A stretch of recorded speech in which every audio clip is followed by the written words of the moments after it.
Recording. Okay.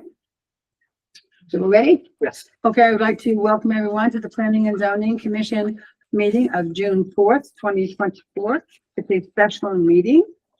And I would like to, everyone to please stand up and we will do the pledge of allegiance.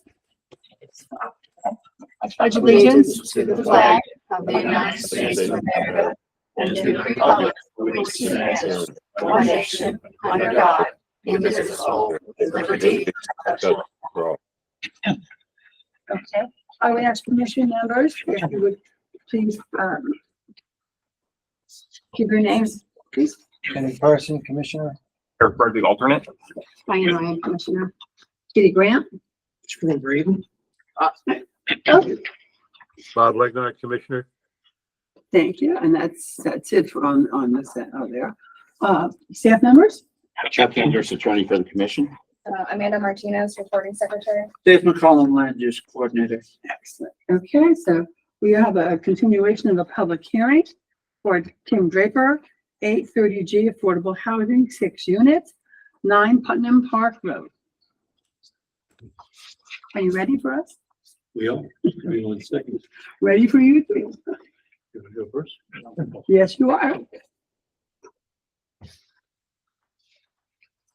Yes. So if I can, for the record, Neil Marcus, Cornwall, PC, Mhm. 158 Deer Hill Avenue on behalf of the applicant. And when we were last here,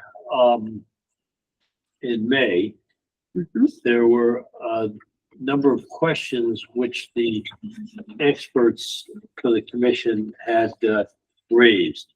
Mhm. And just to put this in perspective, the issue that we're trying to deal with is whether there are any overriding public health or safety issues in connection with the site plan that's proposed for this somewhat modest multifamily project that falls under the auspices of section 8-30G, which of course limits the scope of the review relatively significantly.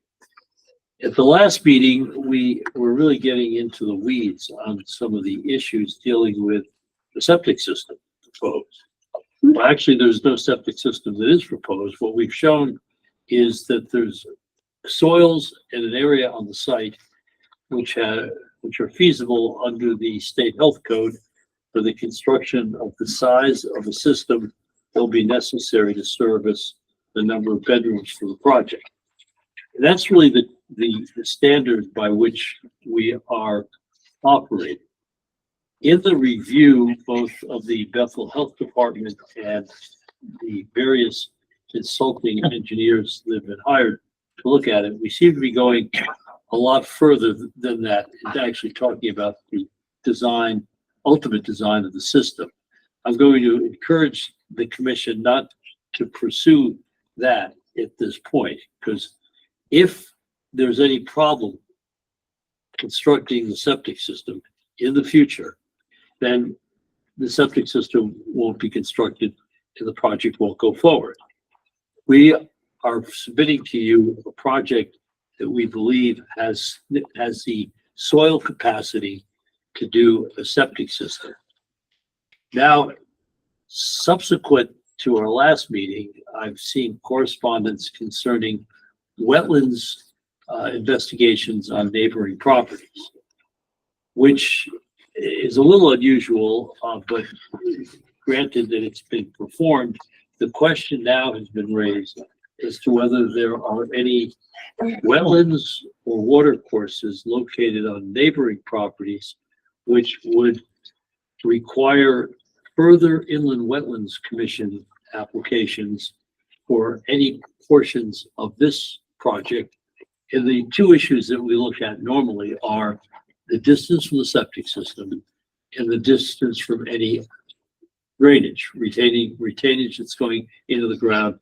Some of those, if they are located in the upland review area or are in a regulated area, would require the Inland Wetlands Commission to get involved. However, the confusion, as I see it, is that the reports to this commission seem to imply that somehow that's before you. And I disagree. And I'm going to ask the commission not to go down that road and try to take up the jurisdiction that the Inland Wetlands Commission has on those issues. At the moment, and Steve Trinkus will address this, he's done some investigation and review of reports. But at the moment, there's a suggestion that the neighboring properties have, as I say, wetlands, or in particular, a water course, an intermittent water course, which may require us to take our proposed location for drainage and for septic in front of the Inland Wetlands Commission. At the moment, we haven't had any direct regulated activity or upland review with respect to the site itself. And the problem,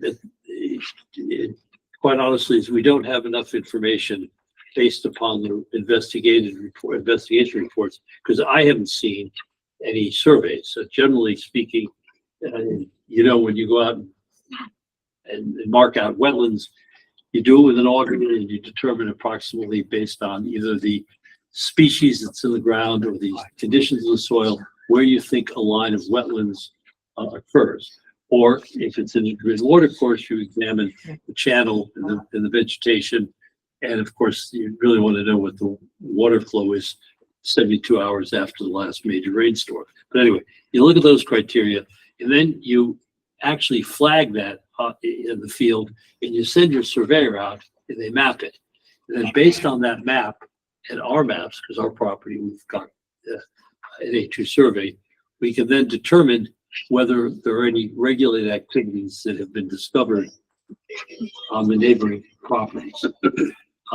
So at this point, I haven't seen that. I haven't seen any survey work done by the neighboring, done on the neighboring property or by the consultants that have done the investigation. So to the extent that we're going to probably conclude our presentation, and we're running out of time to do to complete this process anyway, we're probably going to close the public hearing tonight. But if there are issues that remain open for inland wetlands, we have to resolve those with the Inland Wetlands Commission. If, by the way, when we resolve it with the Inland Wetlands Commission, it requires us to modify our plan. If, for example, if it turns out that our septic system is, let's say, 90 feet, less than 100 feet, if therefore in the upland review area, from a neighboring inland wetlands water course, and if the Wetlands Commission says, we're not going to permit you to build in the upland review area for whatever reason, and we have to move that septic system from the plan that we've shown you as its prospective site, then we'll come back and bring that in as a plan modification. But at this point, we have no intention of modifying the plan as submitted to you, because we have no information on which to base that change. As I say, a lot of suggestions, but I haven't seen anything concrete. So my concern, as I say, at the last meeting was that we were going too far overboard. Laura Basile has presented the commission with a lot of data on how the Department of Health tries to determine the need for groundwater monitoring.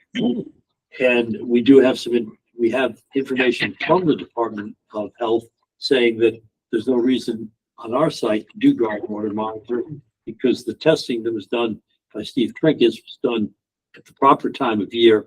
And actually, as Steve has pointed out, and I'm going to point out again tonight, that it was done during a very wet summer rain season. So to the extent that we were in the old days that we have a dry season, it didn't exist at the time that the soil testing was done.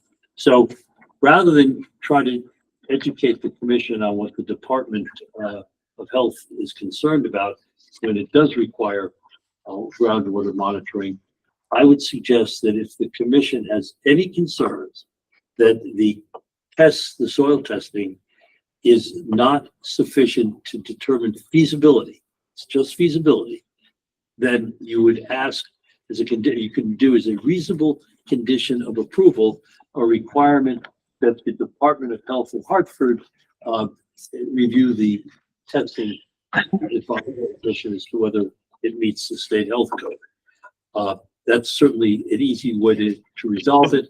It's certainly something that 8-30G recognizes or anticipates, because the act in all the cases that have been decided talk about reasonable conditions of a and we're certainly willing to do that if that's the case.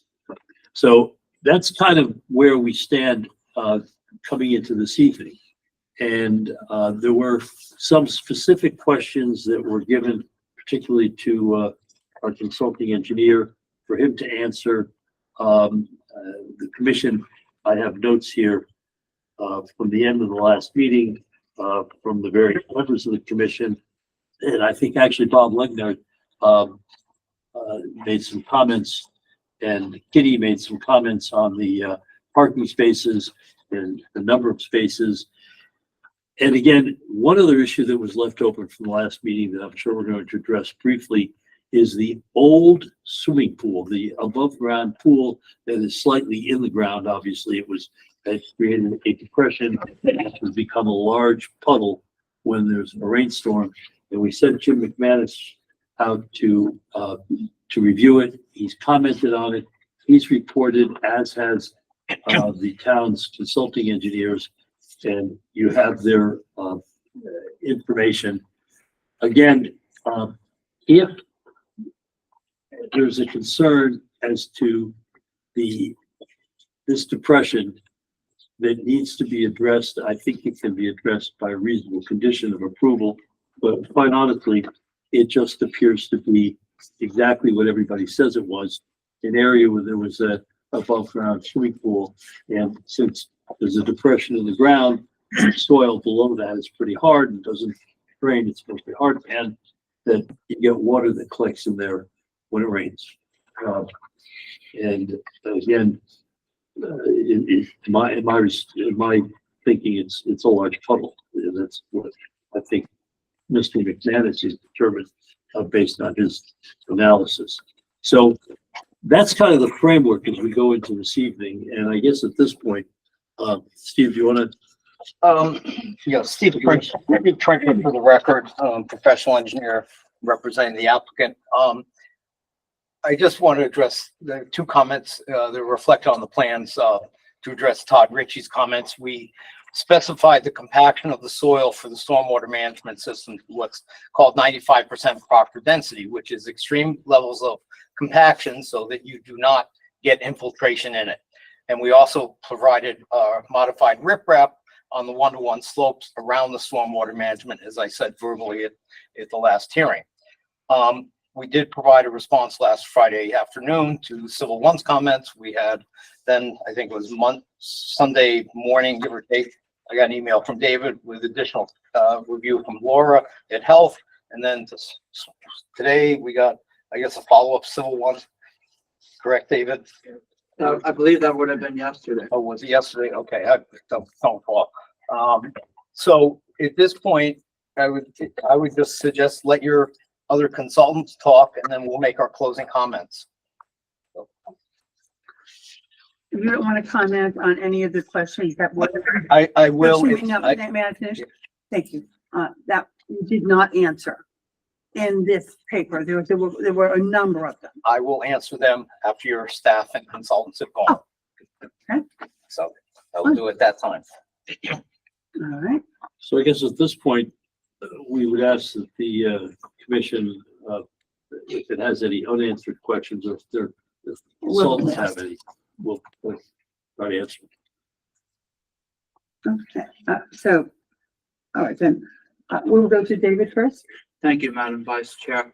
All of the experts that were present for the previous meeting for this application are present again tonight. Attorney Andrews introduced himself for the record. We also have on Google Meets tonight from the Bethel Health Department, we have the Director of Public Health, Laura Racino. From FLR International Corporation, we have Todd Ritchie, And from Civil One, we have, Chris Pawlowski. So as I mentioned during the last meeting, if you have any questions, do not hesitate to ask. If they're all in the room and you want to have that dialogue with all of your experts present. I don't mean to be long-winded with any comments that I may have.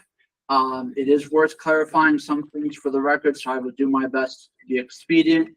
I will put out a disclaimer up front that I am not a soil scientist and I am not a surveyor, and I certainly am not a professional engineer. It is worth noting for the record that there was a soil test as Attorney Marcus intimated for an abutting property that was done by Matt Sanford, also of SLR International Corporation. I do believe somewhere in this pile I have copies of his resume for the record and also for the applicant if you guys want to review this while I'm going through my comments. The first thing I will say is with respect to the responses from Mr. McManus, which I have copies of the latest response that he submitted this afternoon, shortly before tonight's meeting. I'll distribute those for the commission and for the applicant. He submitted a report that indicates what he says are his findings. It should be noted that in his reports, he did not provide any core log samplings for any soil tests that he took during his site visits. And then if you look at the next response that he provides, if I'm going to make a quote here, he mentions that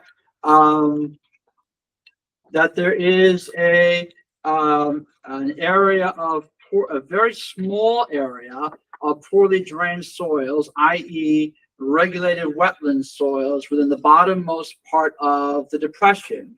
So the commission should consider why in one report it wasn't mentioned as a wetlands, but now in this latest revision there is mention of wetlands.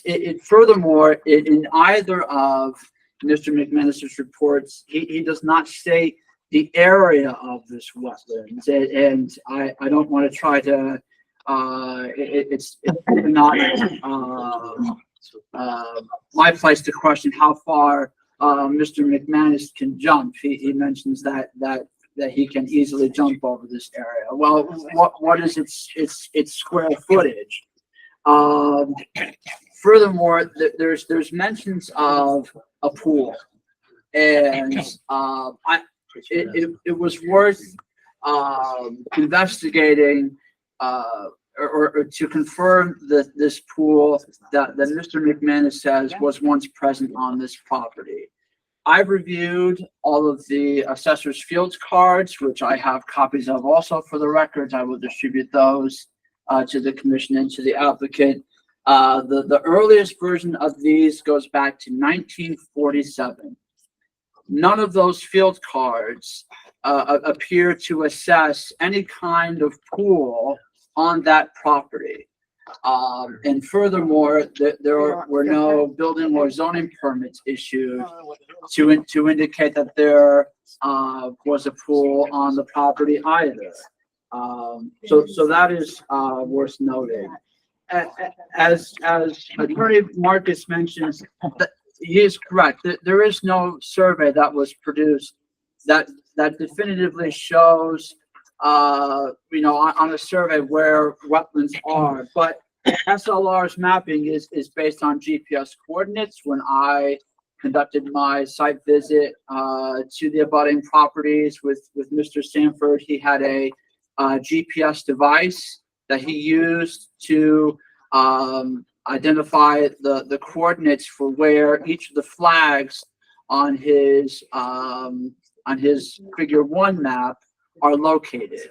And I don't see how the applicant take that information and extrapolate that to a survey to show where those wetlands are and any associated 100-foot regulated upland review area that stems from that.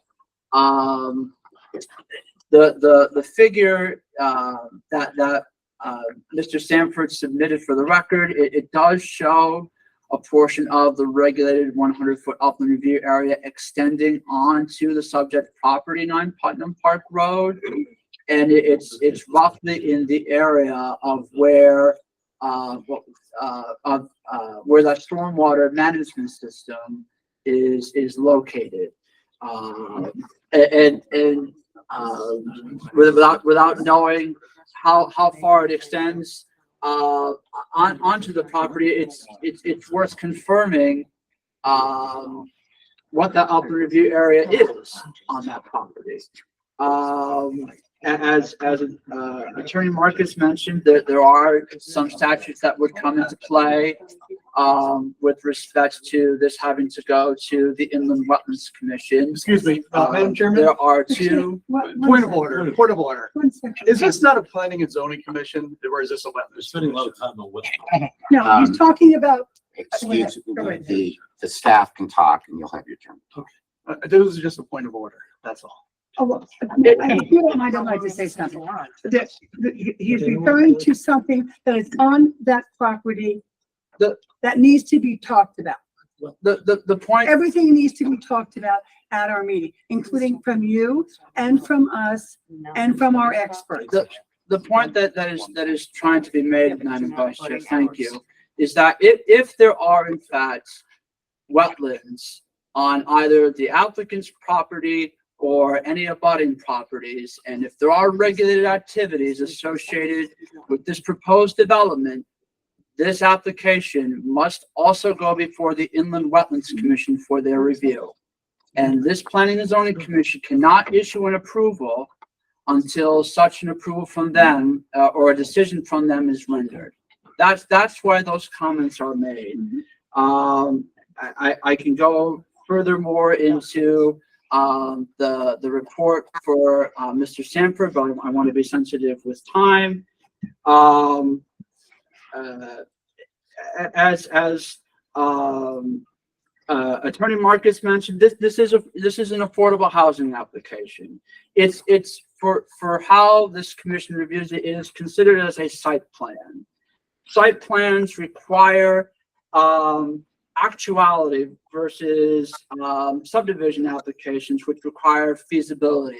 Those terms were used at the meeting, at the previous meeting, and it's worth the commission getting some clarification on how those two terms are used. Staff, i.e. the health department, engineering, they have to confirm that all of the proposed systems, be they stormwater management systems or septic systems, will work as designed. And for how Laura has written her last report, she has not given that confirmation.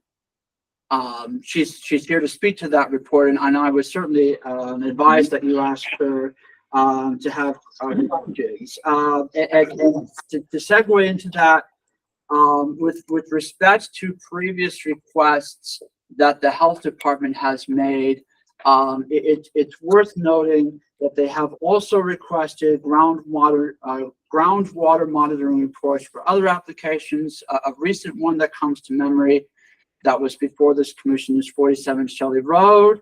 That was back in 2021, I believe.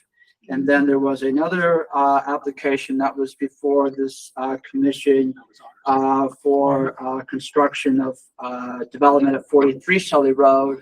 And that was back in 2003. Just as one other aside, not to get tracked back onto wetlands, off-site wetlands have been investigated as part of previous applications where the Wetlands Commission has had to render a decision for applications that come to memory. One is 9 Good Hill Road, where there was a offsite vernal pool. And the second would be 42 Nashville Road, which was also submitted by this applicant, which there was a water course that was located on an abutting property. Both of those went before the Wetlands Commission. Both of those had decisions rendered by the Wetlands Commission before Planning and Zoning rendered their decisions. That's really all I have at this time. I apologize for how how this substantive dialogue is only being discussed at this point. It's worth noting that this is why we have pre-application meetings. To go through a lot of this material with the applicants before anything is ever submitted, so that the substantive dialogue does not have to be exchanged during the public hearing process. Did you have those meetings? I'm sorry? Did you have those meetings with this application? For this application, we did not, Madam Vice Chair. And that's all I have for you at this time. All right, thank you. Okay, let's see, shall we start with Laura Basile? Laura, would you like to? Hi, everyone. You have, as Neil said, and Attorney Marcus, a lot in writing from me and the public health experts to reference. I will stay to the highlights. As in your packets, the Town of Bethel, through the Planning and Zoning Commission, and myself, through some of my roles and responsibilities, have the statutory authority and responsibility to protect groundwater and surface water in this state. I'll refer you to the DEP primer that's online, which spells all that out if anybody is interested. And as we discussed that, this project, as has been repeatedly shared and said, does not meet the Public Health Code on-site sewage disposal regulations. Insufficient work has been done, insufficient assessment and investigation, and design is still lacking as it relates to putting the stormwater system on the plan so that the proper assessment can be done. I went into the United States Geological Service online, anyone can, and if you will look at August 30th of 23, as I wrote to everyone, the groundwater was about 7 feet. I'm going to ballpark below ground. 2.5 months later, it was about 2 feet below the ground surface, and then it went higher than that. And then I, like David, I'm just trying to share my information. I kind of explained how we all know many of us know that the cycle is such that it gets low, the groundwater below the earth in the summer, and it tends to get higher during the wet season. And when we want to make sure that a site can do what we want with septic, we make sure that we do the proper assessments and we know what the highest groundwater level is.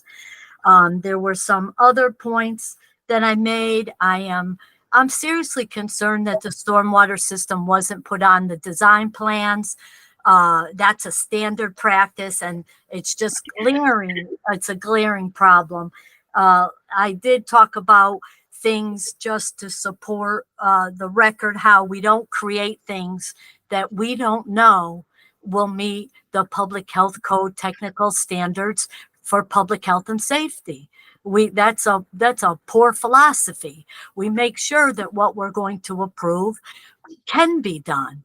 And then I talk about, on the second page, about that, grading to drain on a property is extremely important. I talk about why we don't compact the septic area, why we don't let evapotranspiration, which is the sun just evaporating some of the liquids in the wet, dry time of the year, operate.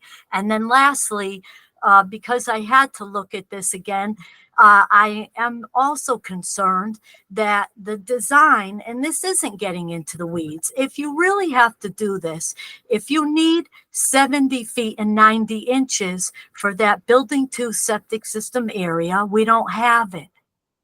We do not have it.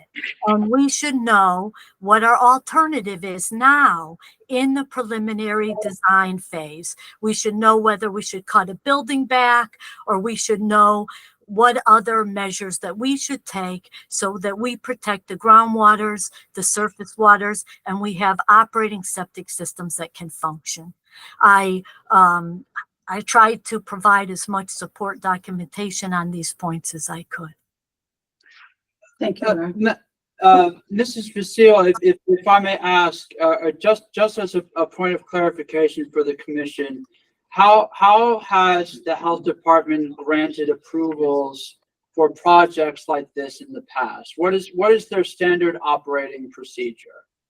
David, you have to be clear. If it's before a commission, we would not recommend approval. And there's documents over a long period of time that will show that. If it's after the fact, we still wouldn't recommend approval. And then what has happened, if anybody wants to come see the records of the town of Bethel, is there have been extremely challenging, difficult cases to get people to do the right public health code compliance so that the citizens would be protected and public health would be achieved. Thank you. Thank you, Laura. Okay, Mr. Ritchie? I think you're up next.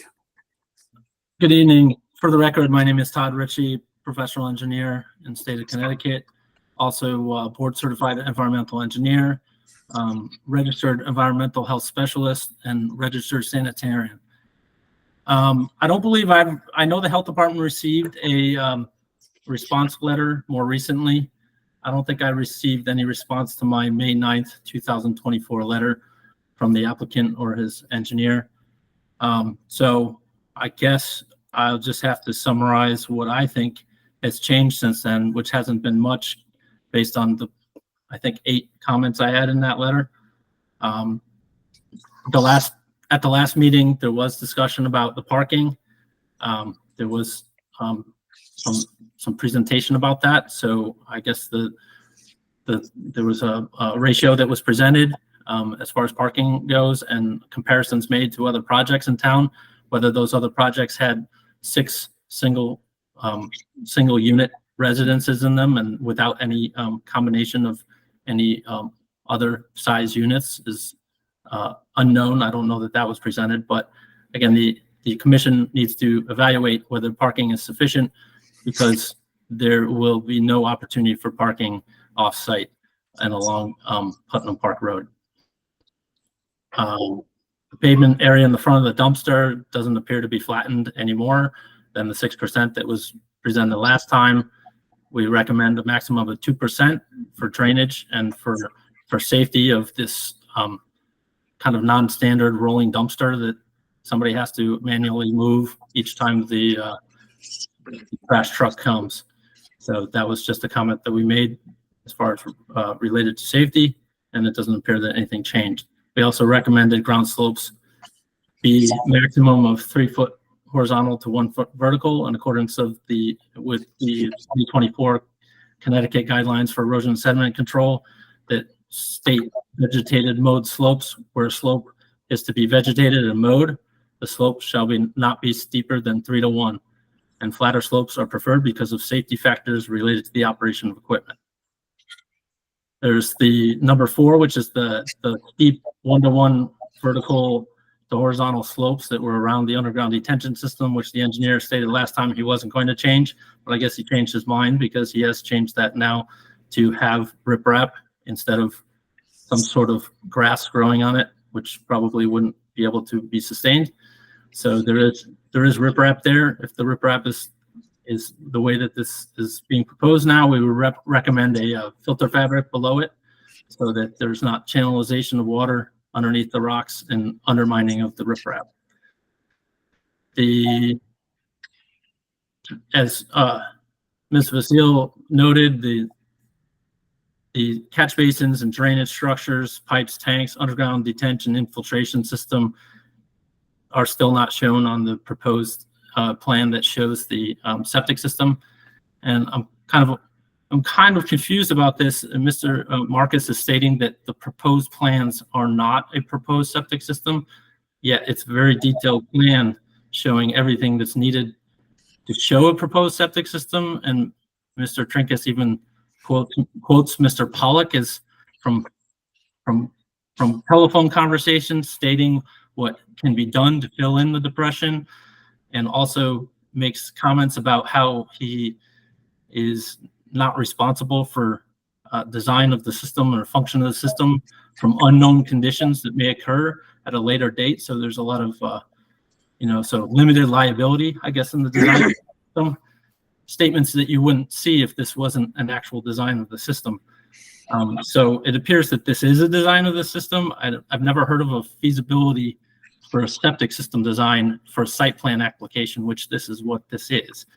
There's feasibility in subdivision because you're subdividing a property into multiple lots and you don't know exactly how those lots are going to be developed at a future date. So there's feasibility analysis and review when that occurs, but this is a property that's not being proposed to be subdivided. What you see before you on the site plan is what is being proposed. As far as the stormwater treatment is concerned, again, I've heard Mr. Trinkus speak in other forums, especially when he opposes projects, that there's a lot of mandatory requirements of the stormwater quality manual that I guess don't apply to his projects, but they apply to everybody else's projects. So we'll be happy to acknowledge that Mr. Trinkus has had a change of heart and that he doesn't need to be consistent with his own statements on other records besides this one. The applicant's engineer also stated that the underground Coltech stormwater management system it still says it's a detention system and not infiltration system, that he's somehow going to compact material under the system to 95% proctor density, although he has not specified the critical factor for compacting material to 95% proctor density is specifying the gradation of the material that you're going to be compacting. Right now, he's showing a system that's on top of topsoil, and topsoil cannot be compacted to 95% proctor density. And the fill is, from what I saw, common fill, which does not always meet the requirements for 95% compaction. Nonetheless, this system does not have a liner. It does not prevent infiltration. Even at 95% proctor density, which is very compact soils, it's not impervious. It's not complete. It's not 100% impervious. The only thing that's impervious is an actual barrier or a liner that you put under the system. As far as the wetlands issue goes, Mr. McManus did state in his first report that he did not see any inland wetlands soils that met state statutes. And then a follow-up email, suddenly he states that he did see it, but because he could jump over it and leap over it, that he didn't flag it because it wasn't large enough to document. So I think that's a little bit questionable why Mr. McManus would follow up so quickly with an email before the meeting to state that he actually did see inland wetland soils, did not quantify the area, but measured it by leaping, I guess. So if anybody has any questions, I'll be happy to address them. As far as I'm concerned, we still have remaining questions that were not answered or even responded to. And at this point, it seems like they won't be. Thank you, Mr. Ritchie. Okay, Mr. Pulaski, would you like to address your memo here? Good evening, everyone. My name is Chris Pulaski. I'm a licensed professional engineer in the state of Connecticut with Civil One. As you all know, the health department is charged with protecting the health, life, and safety of the public. We were asked by the Bethel Health Department to review the submitted plans in accordance with the Connecticut Department of Health technical standards. I won't get into the weeds here, the nitty-gritty details. All of our comments are in the letter. We tried to respond as expediently as possible once we've received updated materials, but we'll go over a couple of highlights. The applicant's own soil scientist and wetlands consultant has identified an area of poorly drained soils, also known as regulated wetland soils, in between the two leaching rows that the applicant's engineer is proposing. So that is number one, a very big concern of ours. Number two, we have another serious concern regarding groundwater monitoring. Other than that, there's a bunch of deficiencies that have not been met in our review letter. Again, I'm not going to discuss all of them tonight. There's issues with coverage over the leaching rows, separating distances to stormwater systems and other items, and quite a few other items. If you look in our response letter, it's all detailed there. And again, as Todd mentioned, I'm happy to answer any questions the commission might have for me tonight. So thank you. Thank you very much. Okay. So, Mr. Jacobs, Well, what's your, before you go to Steve, whatever? if I can, again, for the record, Neil Marcus. Open it. I have a question for Mr. Pulaski. Mr. Pulaski, you just concluded with a statement that a small area of wetland soils were found in a depression between the two proposed septic fields, and that's an issue which is of concern. Have you examined the soil logs from the two proposed fields, the areas? Yes, I have. And what's the concern? There's concerns regarding the depth to the restrictive layer per the Connecticut Department of Public Health technical standards. Okay, And then- let's stop there for a second. What's that have to do with the wetlands issue you just identified? So you need a 50-foot minimum distance between the leaching rows, and the soil within that area has to be evaluated. This depression, which is identified again as a poorly drained soil by the applicant's wetland consultant and soil scientist, is Yeah. in the middle of that minimum leaching system spread and that 50-foot separation distance. So that is where the concern comes from. This area also has ponded water in there. There are pictures from SLR's review and other pictures that we've seen that show standing water in this area right in between the two leaching system rows. What's your concern though with the soils of the proposed leaching area? I didn't catch that. Again, this is in the proposed leaching area. It's in the 50-foot separating distance. That's a 50-foot, but in the actual, the fields themselves, are they going to be constructed in suitable soils based on the tests that have been made? We have concerns regarding the depth of the restrictive layer that was measured out there. And again, we have also concerns regarding the groundwater monitoring levels. What, I know you have concerns, but can you identify what those concerns are? Because I'm trying to figure it out. Again, Mr. Marcus, respectively, we have concerns because when you have a system like this with minimal depth to the restrictive layer, that it then enables a code which is minimum leaching system spread within technical standards. Okay, That what is the area depth of review you're talking about? is 50 feet. So what's the depth of the I thought we didn't want to get into the weeds. No. I'm trying to understand your comments. So what is the depth to the restricted layer you're talking about? I remember you're talking to laymen. These are all laymen up here, including me. What's the depth? You need a minimum of 18 inches to groundwater or restrictive layer. And what's shown in the test results? The test results within the test results that are conducted by the applicant indicate the 18 inches. However, Don't they show 23 inches? they're greater, I was saying at least 18 inches, but the area that has to be investigated is the 50-foot in between the leaching rows, because again, that depth is not meet it enables the requirements of the minimum leaching system spread. Okay, so you would like further testing in the area between the two leaching systems That is for correct. the depth of groundwater there. That is correct. Oh, and Neil, if I can add, may I? Can the health department, you have reviews where the health department has said that there's extremely limited soil testing deep holes done. So Chris gave you the big picture, but in fact, for that spread, there should be some deep holes exactly where the leaching row is, where there are not now. and we'd want more of them to confirm that 18 to 23 inches. And that's in the reviews that you have. Okay, so Laura, while you're there, then maybe you can answer one of your comments said that you must determine the highest groundwater. What have you determined the highest groundwater to be? To what level? I have not. I don't know what the highest groundwater level on every lot can be different. No. But on these particular tests on this I lot, we don't use the deep holes to monitor groundwater.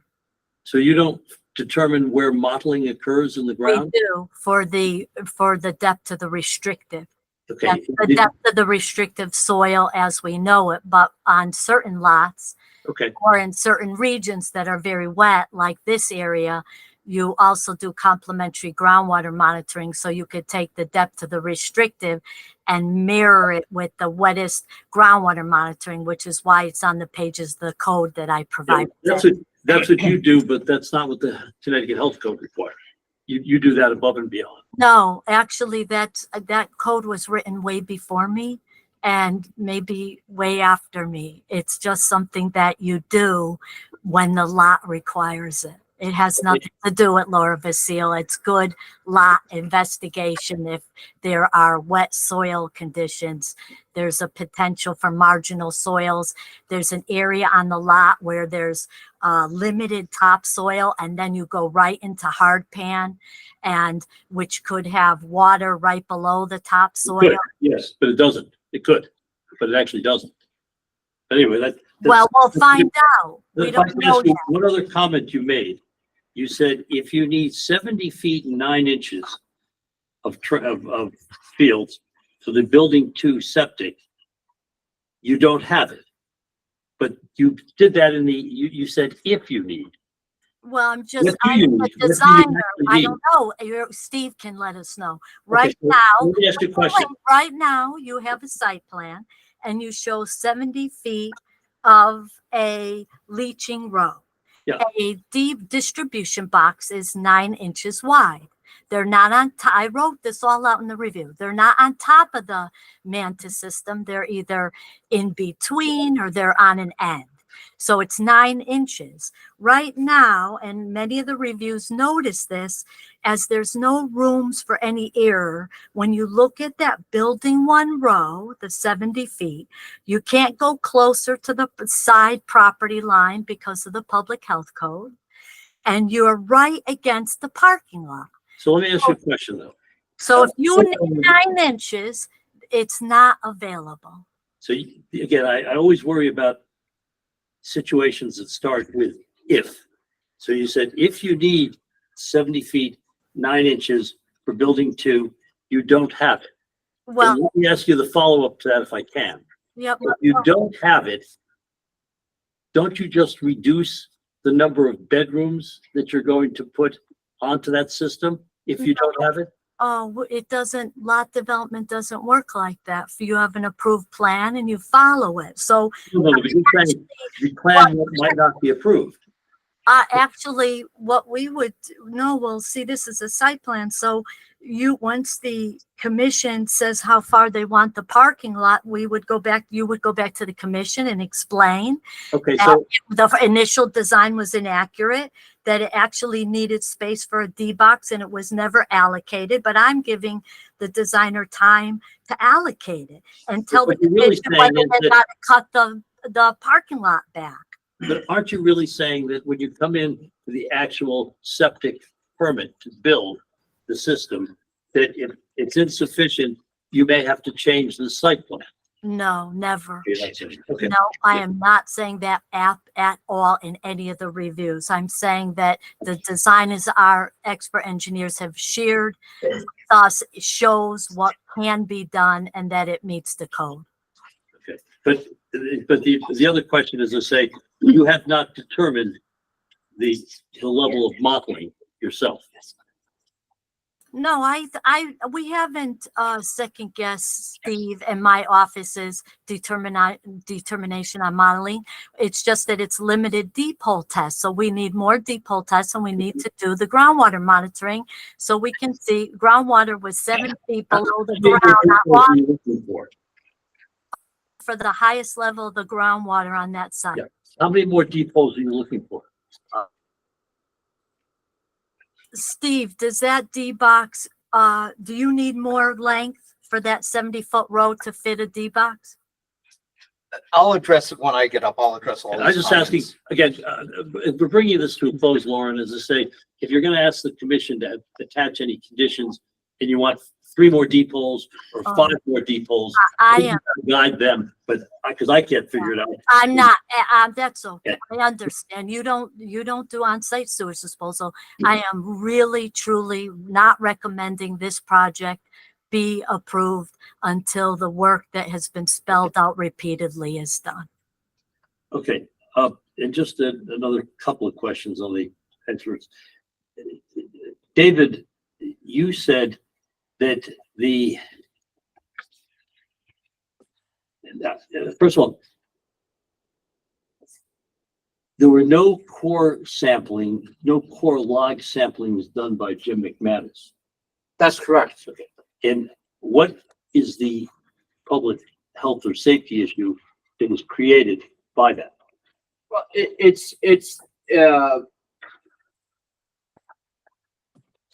event? no, you're well, you're using terms associated with a planning and zoning commission review for terms that should be associated with a wetlands application. Well, hold on, we said that originally, that this whole thing should be before the Wetlands Commission, but it's before this commission now in your comment. And I'm just saying, I'm using a term that's contained in the statute, public health and safety, overriding public health and safety issues. And so I'm trying to figure out the failure of McManus to actually do the core log samples creates a public health or safety issue because I don't think it does, but if you do, tell me what it is. You are inserting a comment in using it in a way.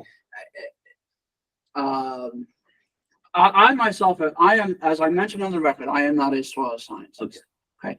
So, So can we disregard that comment? no, it's worth noting that if experts are going to substantiate whether or not something is a wetland soils, it would be one thing if Mr. McManus did not provide conflicting statements in his reports. In his original report, he did not indicate that there were wetlands, and in his second report, he did. So if you are going to say that there are wetlands, wouldn't you have samples that would correlate with those with that statement to show to substantiate your findings? If you're before the Wetlands Commission, yes. But determining public health and safety, I'd say no, quite honestly. But By the way, the other thing is, with respect to wetlands, again, we're not before the Wetlands Commission, but isn't it common that when you stick your auger into the ground to determine wetlands, you start at the surface and you go down about 6 inches, maybe 9 at the most. In that level, it determines the wetland soil type. That's what they do with their augers, correct?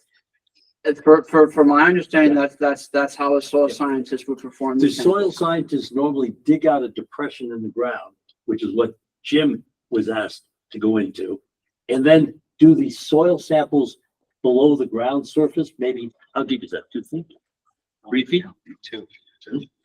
2 feet, 24 Mr. inches. Ritchie, he was out there. So would you normally excavate 24 inches and then try to determine whether the wetland soils down 2 feet into the ground? The presence of water doesn't change. The presence or absence of water doesn't change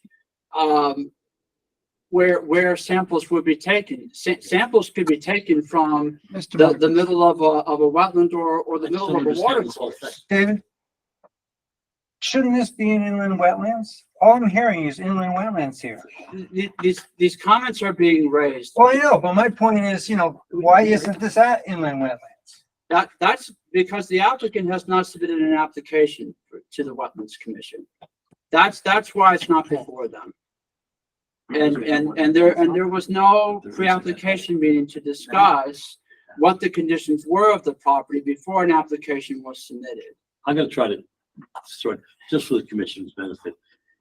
When you dig a hole in the ground and you fill it with water, you can create conditions in the soil that will mimic wetlands. And you can do that in any depression that will collect water. But I would throw this whole thing into inland wetlands and say, the reason that we didn't flag it originally is we didn't go down into that depression, because when you normally do this work, you're doing it on the ground, the surface of the ground. So that's, we are now being asked to investigate a hole in the ground, which normally we wouldn't do. But now that it's been raised, if there's an issue, make it a condition of your approval, we take that issue to wetlands. That's fine. We're happy with that. Is Mr. Marcus' statement that wetland soil scientists don't investigate depressions and holes in the ground? Not when there's a pool in it. Not when there's an old swimming pool in it, no. Well, that was the whole, my understanding was that was the whole purpose of Mr. McManus going out to determine whether there were wetlands there. Well, yeah. Initially, he said that there weren't, and then he said that there were. Yeah, that's right, because he never went Okay, down. so Mr. Marcus, did he say there were wetlands there? But as I say, we will He said- take all this up with wetlands if it's appropriate. My only other question is, and I'm not quite sure why this is now in the record. David, you said there's no tax record of the pool. What's the relevance of that statement? Well, if Mr. McManus is going to say that there was a pool on the property. Oh, okay. So you're saying that there probably was never any pool there. In the first place. That's for the commission to have that discussion with the applicant. Okay. If the language associated with the presence of a pool that is going to be conveyed in different reports, then it should be confirmed whether or not there actually was a pool. And staff wanted to confirm that to substantiate what Mr. McManus is claiming to be. And so a review of the assessor's field cards did not indicate that there was any kind of pool on the property. Okay, so I'm going to suggest to the commission, if you determine that the failure of the applicant to prove that there was an old pool there, other than the remnants of what was found on the site, and you can tell us what public health or safety issue that is, attach it as a condition and we'll address it. But I'm not, as I sit here, I don't waste any more time on it. I just can't figure it out. But anyway, so those are my only questions at this point. If Steve Prinkins wants to answer. I would let the public go, Okay. and then I'll make my closing comments. Kitty? Kitty, We have the public to address. I have a bunch of questions for the engineers. Tell me when I can talk to them. Yes, when is your turn? You can. Okay. I'm sorry, Mr. Marcus, I don't know why that is funny. No. The I'm public has to exhausted. come first. It's not, I'm tired. Well, I'm sorry, listening to this going back and forth, I am too. I know, but But I I'll would like tell to you, get, I want to be Mr. Marcus, I would transparent. like to get to the public. I'm trying to be transparent. The way that the direction of the discussion of this application is, quite honestly, I'm merely making a record if it has to be reviewed by court. That's all I'm doing. That's why I'm asking the questions of Laura. That's why I'm asking the questions of Mr. We have a Clark. lot of questions that And David, I would like answered too, but they haven't been yet. Okay, so I would like to address the public. If there's any questions you have for this applicant, would you please come forward, give your name and address, and ask your questions. Hi, Name and address? Michelle Leon, Michelle Young. MICHELE, L-E-O-N, Okay, 8 Putnam Park Road. and your question? My question is, when I was here back in April addressing the issue with the swimming pool, the applicant had said how him and his son, it took so many hours and days to clear the property. Why didn't they clear the so-called swimming pool, above ground swimming pool, to avoid this question of whether it's wetlands or a swimming pool? And I think that it's wetlands. And like I said, back in January, I never had flooding in my basement up until we had that massive rain. Mhm. And there's gonna be issues if there's 2 septic tanks or whatever the plan is to be down there at that level, grade level. All right. Anyone else have a question? Is there anyone online who has a question? From the public for this application? Amanda, did you see anybody? I'm not.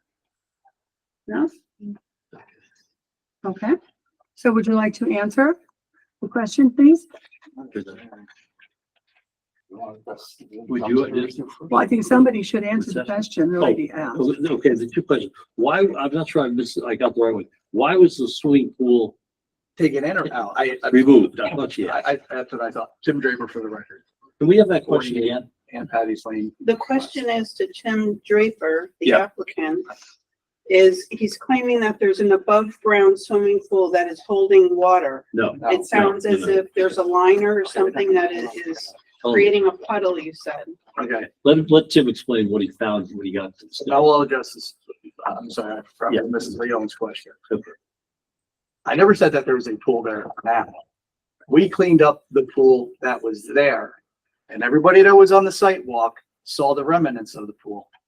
You saw Mr. a Mc- hole, almost water in it. You didn't see the liner, the vinyl liner and the metal round things that I actually showed you guys? Kitty didn't. She was on that. No, I was on a cane, so I'm sorry. No, I didn't. We saw, Okay. he All saw, right, all I'm right. sorry, I did not. She didn't All see right. it, that's fine. we saw a piece. a Okay. piece Laying. It didn't fall out of the sky. Mr. McManus seen it, the soil scientist. Well, look, I'm turning to talk. I'm sorry, go right ahead. Okay. We cleaned up probably 3 dumpsters of garbage there. Hmm. It all went. The only thing that's left is the house. Okay? The pool went because I was down in the middle of the woods looking bad. We cleaned it up so that and cleared the vines out so you could see the site. Why would I even think that a pool that was there would be even remnant of wetlands? That's just, it's not, it's ridiculous. Now, if the soil scientists say it's wetlands, you're gonna have to show out of wetlands. This is a planning and zoning commission. Why Mr. McCollum keeps bringing this up, why SLR went on other neighbors' properties looking for stuff is beyond me too. So that was news to me. At 123, which is the property right behind number 9 Putnam Park, had no wetlands or water course on it, but then they went to 125, I believe, or maybe I got the numbers mixed up, and did find something. But now we're going looking for stuff on the taxpayer's dime. This is getting ridiculous. Should I bring Mr. McManus's bill to this commission? Let the town pay for it? That's it. That's my statement. I would, for Steve Trinkus, Mrs. Leon has said that the septic tanks will contribute to flooding which has recently occurred on her property. Steve Right. Trinkus for the record, Relationship that there. will not be the case. Her property is across the street and higher than the subject property. I'm not worried about my property. I'm saying the flooding that I endured in January. I'm not talking about I know that my property is above your property. The water I'm doesn't. saying run it slants down. You're gonna have issues if there's 2 tanks down there. We're That not. is going to be a public health risk. I guess we will get a public health approval for the installation of the septic systems before they're installed. So we'll address her concern. Okay? Steve Trinkus for the record. I have a written response to both the health department and Civil One's comments, which I'll submit just for the record. I'm not gonna go through it. But I want to address some specific comments that have been made tonight, which are misrepresenting what Mr. McManus said. In Jim's email to David this afternoon, he noted that there was a small, in the bottom depression area, a small poorly drained spot, which would quote unquote, meet the wetland criteria. In speaking with Jim today at length, he could step across it. We're not talking a running jump, we're talking this, okay? And as Jim pointed out to me, many test pits by engineers often don't get backfilled. You know, they leave them open. It used to be a common practice, but they're hazardous. Water will, in a hard pan soil, water bleeds out at the hard pan layer, fills up the test pit, and over time, the bottom of the test pit will develop the same wetland soil characteristics because it's being saturated over a long period of time. That's basically what happened here. Furthermore, Mr. McManus did do borings. That's what soil scientists do. They auger in around the area. Now, what was being requested by Matt Sanford and also David is the submission of the soil logs. I have done land development work since 1983. 41 years I have done this. I have never had a soil scientist ever submit the auger locations or pictures or any data on their augering. Never. It has been done by SLR. I can tell you that because I've reviewed, as Mr. Ritchie pointed out, several of their plans. And I will tell you, none of that information has been provided. It simply is not provided as a matter of course. The soil scientist is augering. He's figuring out where it goes from upland to wetland, and he hangs a flag for the surveyors to locate. While we're on the survey side of things, handheld GPS, unless you have a clear view of the sky, are not very accurate. They must have a clear view of the sky to get an accurate location. Furthermore, it is well known the Town of Bethel GIS system that shows property lines is not very accurate when you compare it to an actual survey.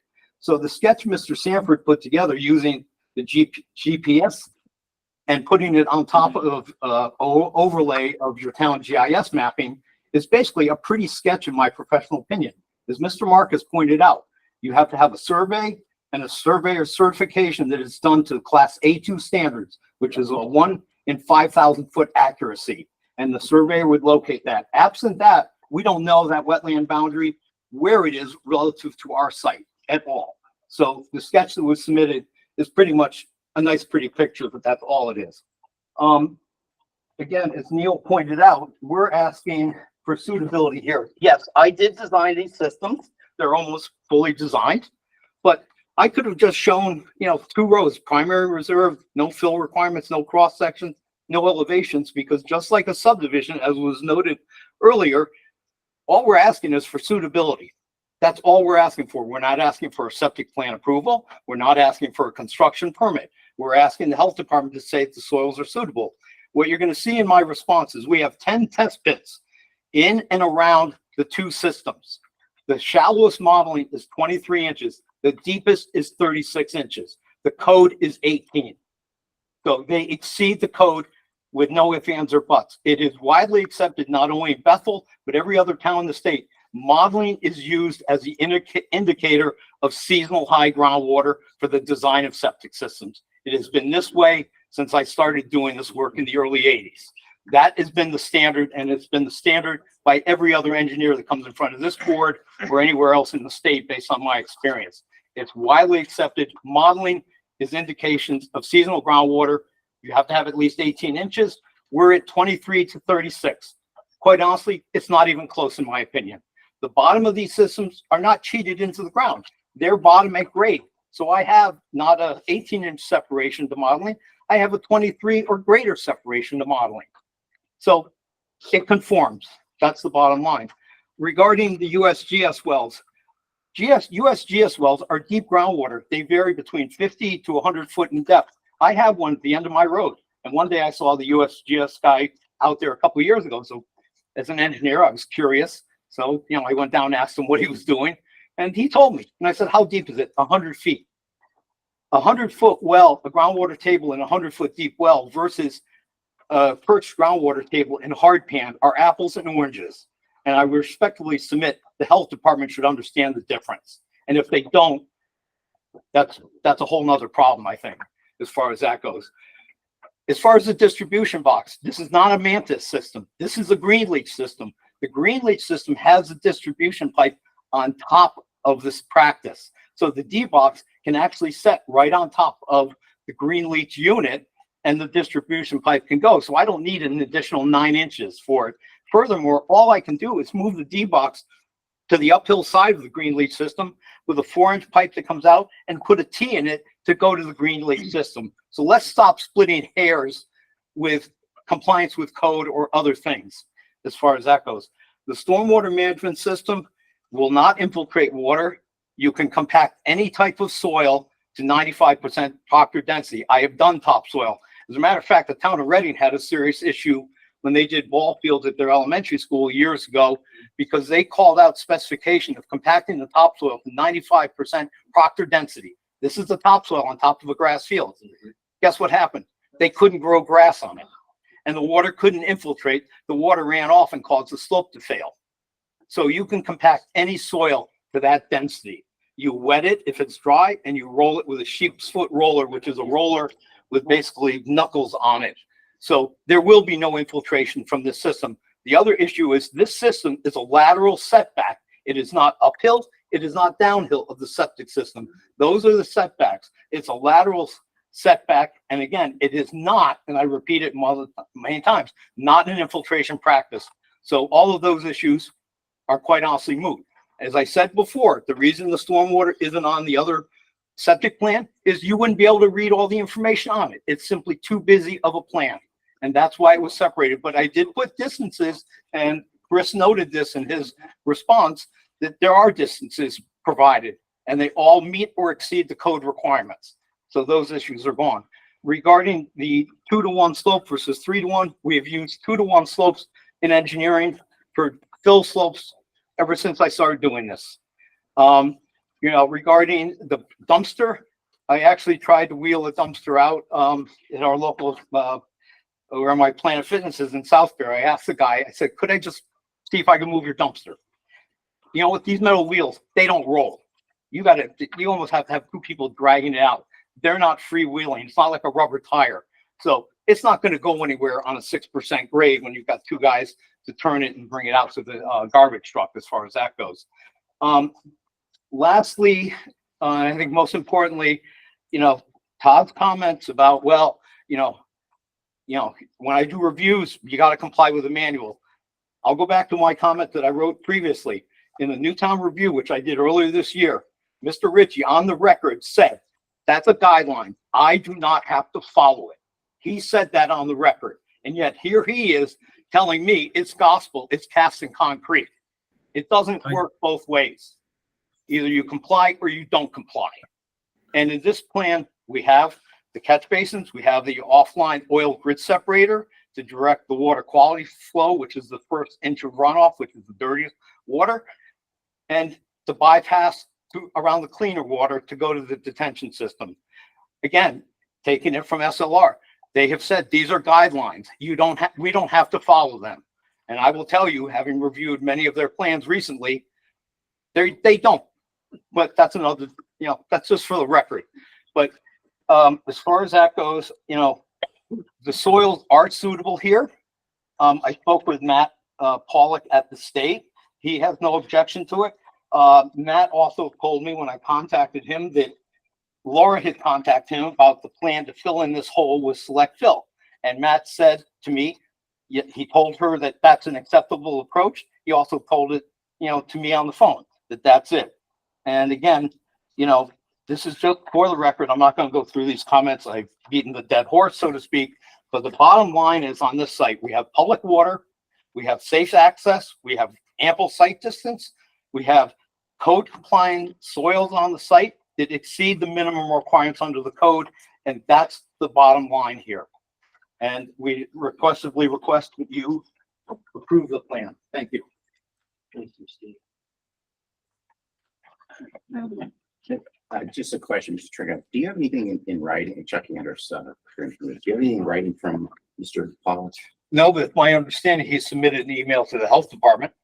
Okay. So he said Laura had contacted him about this issue by email, and he responded. So I'm assuming there was a paper trail. I had a simple phone conversation with him, Chuck. Thank you. Yeah, I don't recall getting an email, but I did keep notes. So you're saying that, yeah, Mr. Pollock agreed with Mr. Trinkus that what he No, said, right? no, No, our first call on March 22nd, when I didn't know all the calls going to the state health department and was just doing the due diligence so we could protect the ground and surface water from poorly treated effluent getting into the ground or surface water on the site or below the site, which is the public health and safety aspects of this. He advised me that this is a multifamily project basis of design, and that certainly with the additional soil testing, the engineer would most likely look at this with us for the re-preparation and some kind of, when the groundwater monitoring was done, some kind of assessment so that we could make sure that sewage renovation would be acceptable. He further said that the stormwater system should be shown on the engineer plans, and all the engineers know that, and that the mounding study based on the soil types on the lot should be done. So that was, I don't remember getting an email. I'll look back and I'll provide that to everybody if I did, but that's my notes from my March discussion with the state to be respectful of all parties. One follow-up comment. A mounding analysis is not required under the technical standards or anything else. That's incorrect assertion by the health department. And furthermore, this system, excuse me, I have the floor. This system, again, has 10 feet of select fill downhill. The code allows me 5 feet. I put 10 in. I put 10 in for years to ensure that there's no breakout. In the 40 plus years I've practiced, I've designed over 3,000 septic systems in the state of Connecticut. I have never had one failure, and they've been installed by many people. I am very conservative in my designs because I want them to last, and they do. And that's what I stand on. And I think to follow up one of Mr. Ritchie's comments that, I'm looking to walk away from liability. Absolutely not. I have 7 years liability under the license from the last time I'm on the site. So if Tim put the septic in today and I inspected it Friday, I have 7 years liability under standard of care that Mr. Draper could sue me under that. The health department does not have that liability. The installer doesn't have it. The engineer has it. I make sure these systems last. And like I said, 3,000 septics over 40 years, and there is not one failure, period. Ken, you have questions? Yeah, Go ahead. I'd like to have a few questions addressed to Mr. Ritchie, if he doesn't mind.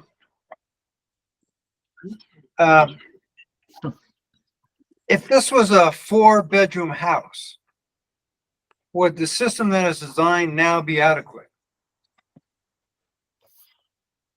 I don't know. I mean, I'm not the designer, number one, and I haven't But been you're- charged with doing the Yes. design. I think in my professional opinion, and I also spoke with Matt, if we're going to just talk about conversations with the state health department, then I'll talk about mine too.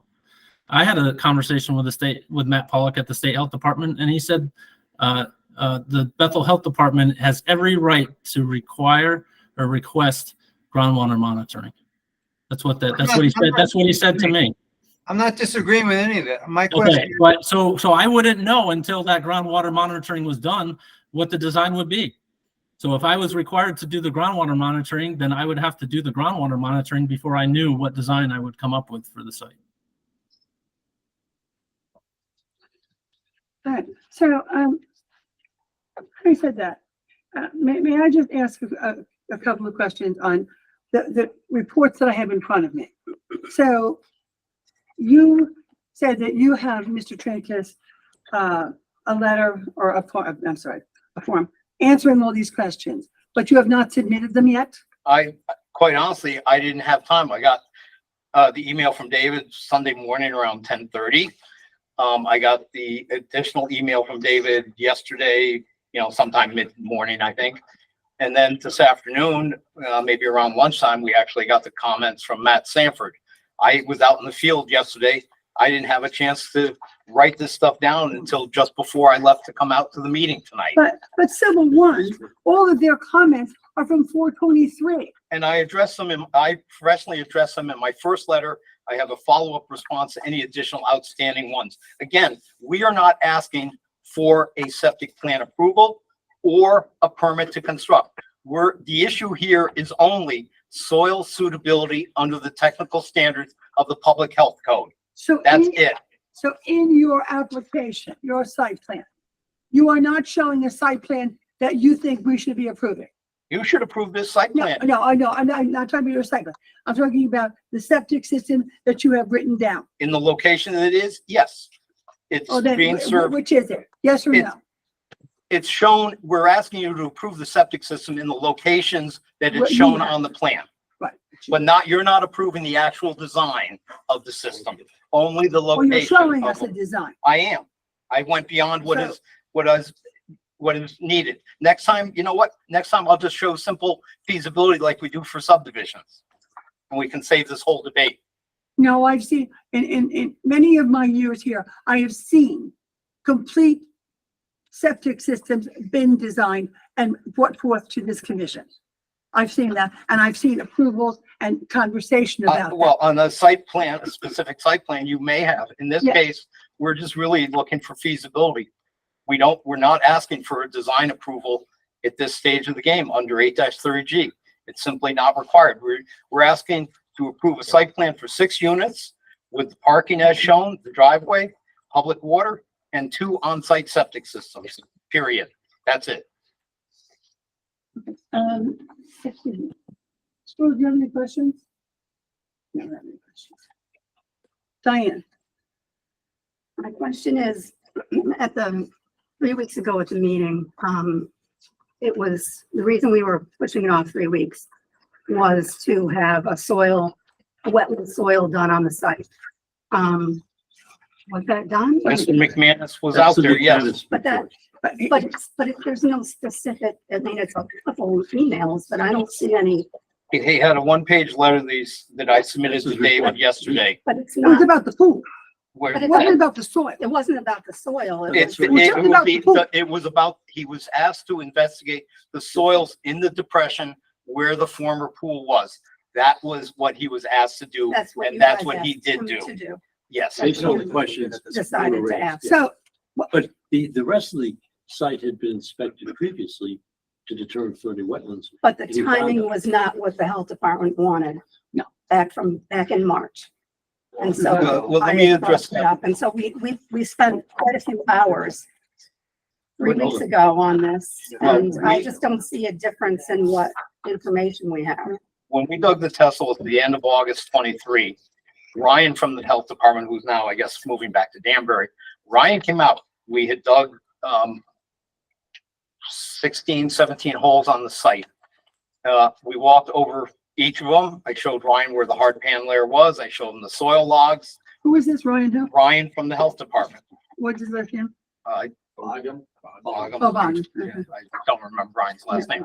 So he witnessed all of the test holes when we dug them. It should also be pointed out, and this is in, again, my response that was submitted last time, that July and August last year were probably 2 of the wettest months that we've had in a long time in the summer, where 10 inches of rain fell in 2 months. That's 20% of our annual rainfall. So the soil conditions were not dry per se. And a matter of fact, it also was pouring the day we dug the test holes. The testing on the southern portion of the site was the same hard pan soil, but the modeling in those areas was less than 18 inches. And that's why none of the septic systems were in the southern portion of the site, because those soils did not meet the minimum code requirements. But these test pits that I dug and logged were all witnessed by Ryan as a representative of the Bethel Health Department, and he had expressed no issues at the time of the testing of those results. Do you have writing from? him? I don't have it. You could, I suppose, subpoena him if he's on his way to Danbury. I'm assuming that he would have given you something to tell you that it was. He looked, it's modeling is modeling. It's 22 inches down. That's it. Timing, Laura has her hand up, but. Laura I should think the have his timing- notes. Laura should. Yeah, the timing though, of what she was requesting Right. to do, did not want to do, and so. The that's why we're still groundwater here. monitoring, the only time I've done groundwater monitoring, again, in 40 years of practice, it's when we do have soils less than 18 inches to hard pan where you have to put in a septic system. So we design a system, we put in a curtain drain uphill of the system, and we monitor the groundwater in test pipes where the system's going during the wet season to show the health department that the curtain drain can lower the groundwater table below 18 inches. That is the only time I've done groundwater monitoring on residential septic systems Right. under DEP criteria, which is now 7,500 gallons a day or larger. And we understood that from before, but I just, I thought that, you know, we were Yes. gonna have something Yeah. else Well, no, today. she- Something more. The health Move on. department can Move ask on. for I mean, we're groundwater just- monitoring. We're kind of in a stasis where we're Mike, not excuse moving me, ahead. Tim Draper, 48 applicant. Are you asking, because you asked you asked two things in one question. You asked about the soil person testing. Right. That's something completely different than the septic system. I'm not sure if you're separating. I these. do understand that. But you are, because you didn't say that in the beginning, because you had me confused. But two different questions. No, it was, right? Well, they are. So The two separate. the deep holes were done last August, Right. 23. But you weren't Okay. sure when that was when we did the walk, because we asked when those. Oh, were I don't done, and you remember when weren't it was. sure. That's, look at the plans. I don't have And the there were date still on some it. holes around, Well, but there that was were nothing, filled in. That's where nothing it's where the deep. delineated, you know, by where anything was or anything. There was no. You're not gonna see that. Alls we do is dig a deep hole.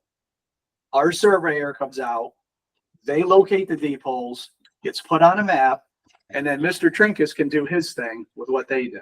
Just like Mr. Ritchie's company does the exact same thing, and they don't use GPS monitoring, they use licensed surveyors.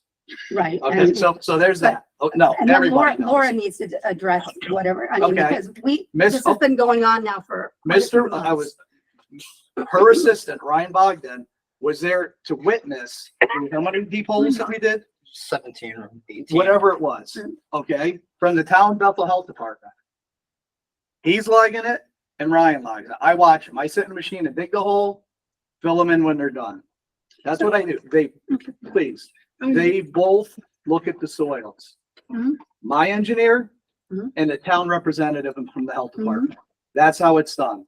This is not the first septic system I've done, not first deep holes that I have done. I've done probably 40 or 50 septic systems in my life.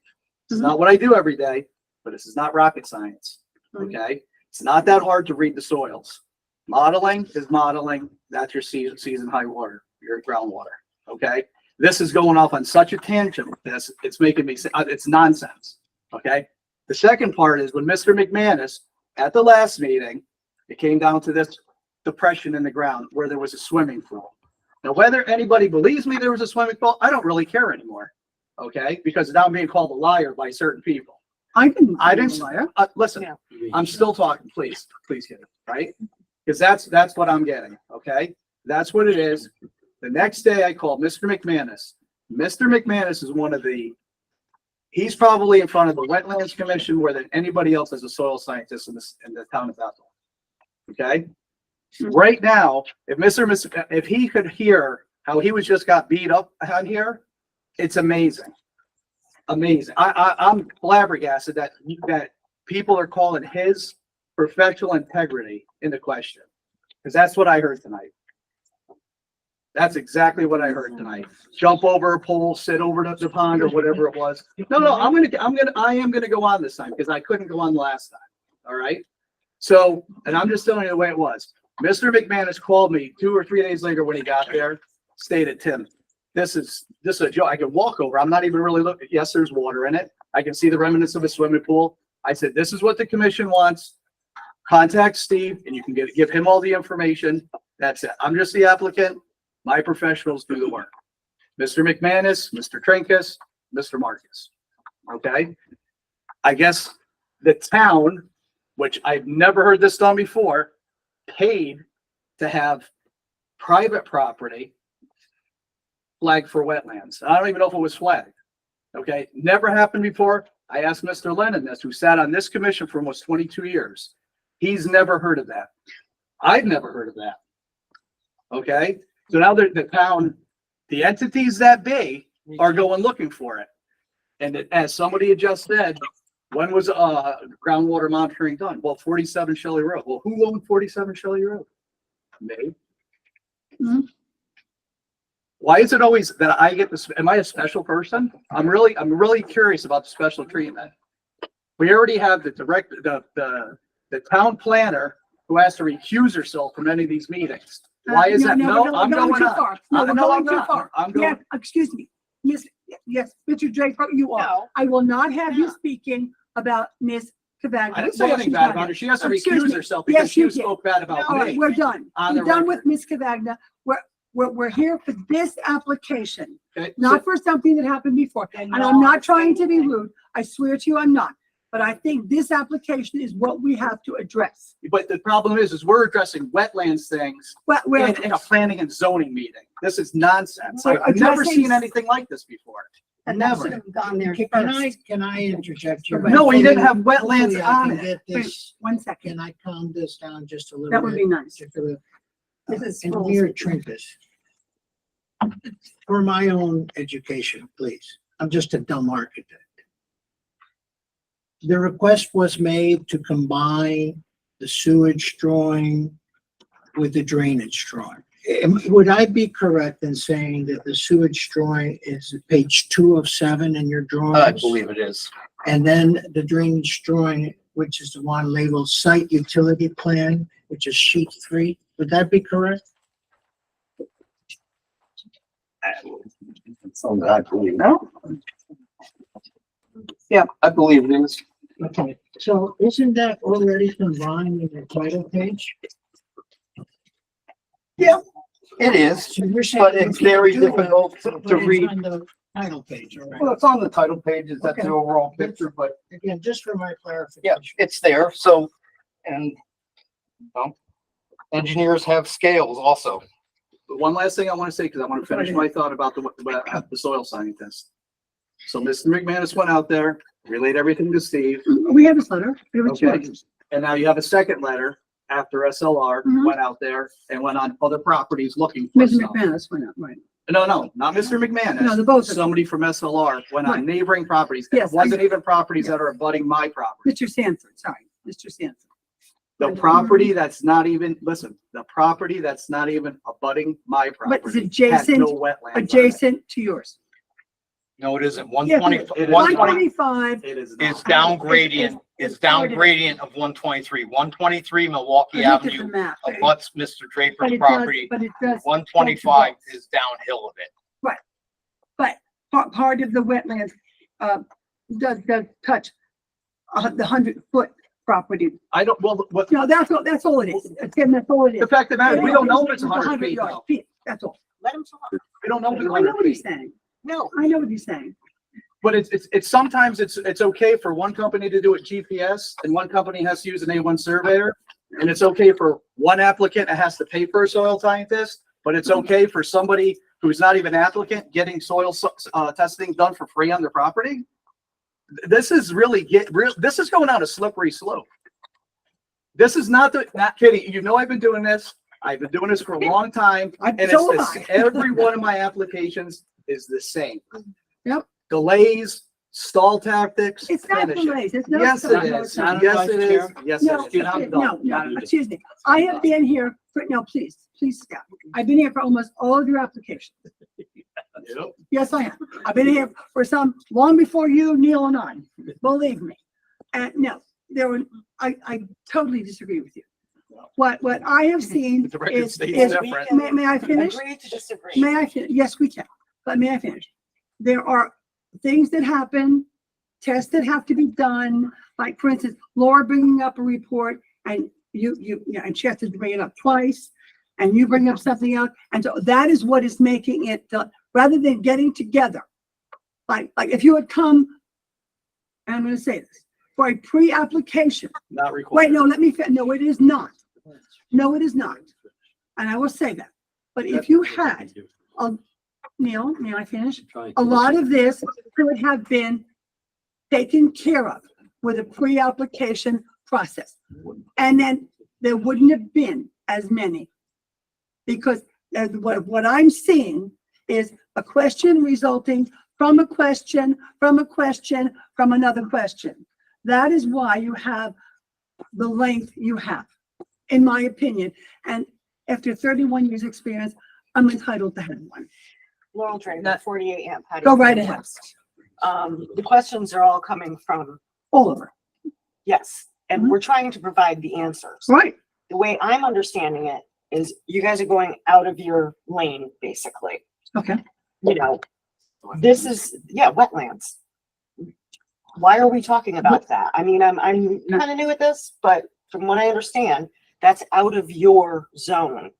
And this is what's taking so long, because you're going on and on about the wetlands. And I'm not talking. Good. You talked about, why didn't Steve submit something? The answers to questions or whatever. It's because we don't get them in a timely fashion. Every single time we have gotten things a half hour before a meeting. I could list 5 previous times that it's happened. I call it document dumps.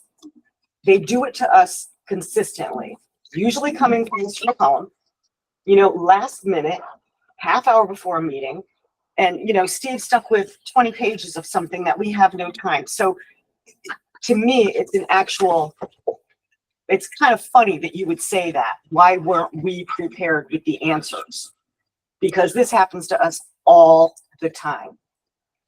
And I have seen a time when Mr. Trinkus has come in to the meeting with a new map, which we have not seen. No, I know, no, and Steve, you know what happened. It's exactly But we're tit for tat here. Well, So no, we're not it's going, exactly what I what would like to say Laura is was I would like saying. to see more of us working in a more cohesive manner, which I think would be better, answering questions for each other, not just saying, I know, therefore I'm right. No, everybody has questions. Everybody has Laura Vasile has 37 years in that health department. She is to be respected. You have 40 years. You are to be respected.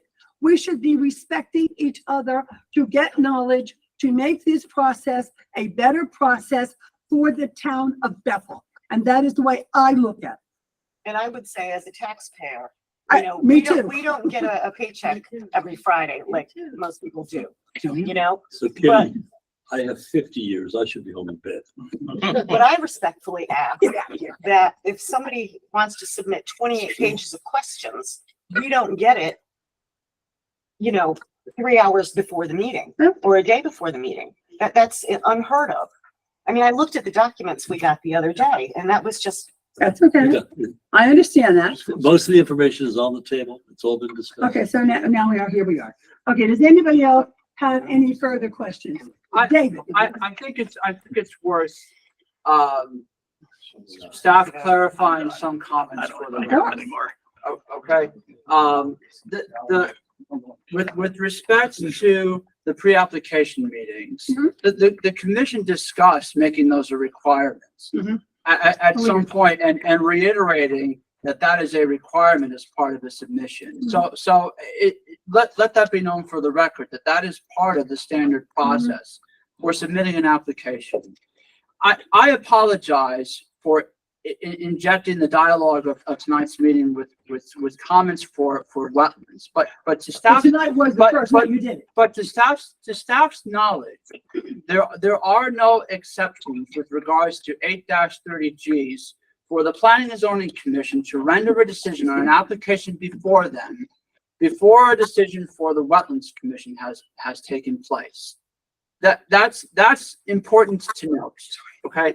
So I just want to make sure that that's clear. As to why the prompt for wetlands came in the first place, it should be noted that when I first provided my response comments, no mentions of wetlands were made. It was only at the May 14th meeting, after when I stated that a property owner, the owner of 123 Milwaukee Avenue, approached the health department and said, I have concerns about the presence of water on my property. The health department went out to investigate. They advised me that there is water on that property. I subsequently went out to investigate. And as I reported to you with the photographs showing me with the tape measure and where the seep appears to come out of the ground, that wasn't part of my initial review. And that was brought up because a member of the town asked for it. Before subsequent to that meeting, I asked the applicant where they would be conducting their soils testing, if they would be doing it on 9 Putnam Park Road or if they would be addressing the comments that were raised with respect to 123 Milwaukee Avenue. It was not known at that time that the wetlands were not in fact located on that property. We were acting in good faith. That's where the wetlands were. I had authorization from the owner of that property to enter and to look at where wetland soils were and where they were determined based on the GPS locations that Mr. Sanford in fact shows in his report. They are on 125 Milwaukee Avenue.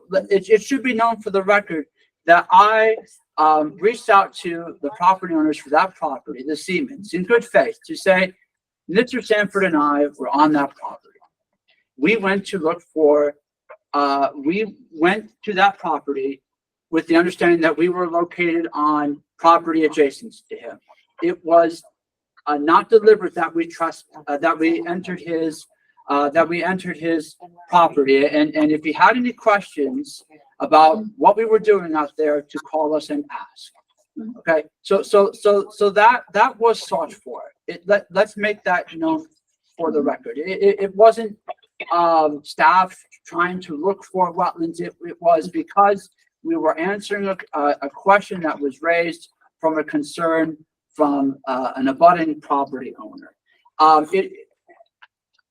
Whether or not the wetlands existed naturally or artificially doesn't make a difference. They should be treated the same, and that's reflected in the wetlands regulations. And I think there's a good point to clarify with respect to what Diane or Ms. Ryan had stated before. Tests for septic systems and tests for wetland soils are two completely different things. But if the results from septic tests are saying, and reports are indicating that soils are poorly drained, then you would want to have some further investigation as to why that is the case. And if there isn't a thorough investigation done as to why that is the case, then the health department isn't going to be able to give the commission a recommendation to approve an application, because they're going to say that there's a public health concern. And of course, I would have Ms. Vasile confirm this. And that's something that the commission should consider. That's why those comments are raised. Hey, Dave. Yes. Should you, as being a representative of the inland wetlands, do you have an opinion as whether you should have this on your docket? If there are wetland soils on the property, or if there are activities that take place on this property as part of the proposed development that are found to be within 100 feet of a regulated wetlands area, then it must go to the Wetlands Commission for an application for regulated activities. And it should be known for the record that the 8-30G statutes that apply to this commission do not apply to them. Okay, so it's that should be clarified. So if the commission wants clarification as to where wetland soils may be present, we have done, staff and their consulting engineer have done some of that legwork to locate that. As I mentioned during my comments, I don't know what work would be involved to have that information, those GPS coordinates translated to a survey to show definitively where those wetlands are. A surveyor would do that. Furthermore, if there were any wetlands located on the subject property, then absolutely you would have those identified. You would have those located on a survey, and then based on what activities are proposed and where the wetlands and the upland review area are with respect to those, then if it has to go to the Wetlands Commission for review, then it goes to them as appropriate.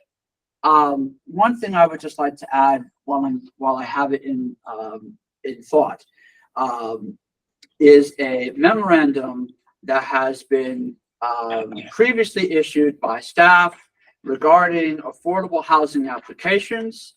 It should be noted that this commission has approved almost every affordable housing application that has been submitted for them, save one, which, in memory, that decision, that denial was subsequently settled out of court. But it's worth noting for the record that, and I will, have Amanda distribute this, that this commission has worked with affordable housing applications. And for whatever time the review process takes, save that one application, they have all been approved. Okay, so I just wanted to put that out there for the. Thank you. I appreciate it. Yes, the documents regarding the comments from the health department and Civil One, who also acted as a consulting civil engineer for that application, those are also in the record for this application, as is the draft, as is the decision for that application, which also makes mention to the groundwater monitoring reports, similar to what Ms. Vasile is requesting for this application. Mr. McCollum, you mentioned you've done some certain regarding the offsite wetlands and water courses here, intermittent water course. And do you have any other mapping that leads you to believe that it is within 100 feet or not within 100 feet? There are surveys for abutting properties that suggest that there is a drainage swale in that area. That map was produced in 1997 for a property at 17 Putnam Park Road, which also abuts this parcel. It also abuts 123 and 125 Milwaukee Avenue. I can also submit that for the record, Attorney Andrus, if it's helpful for both the commission and the applicant. Mhm.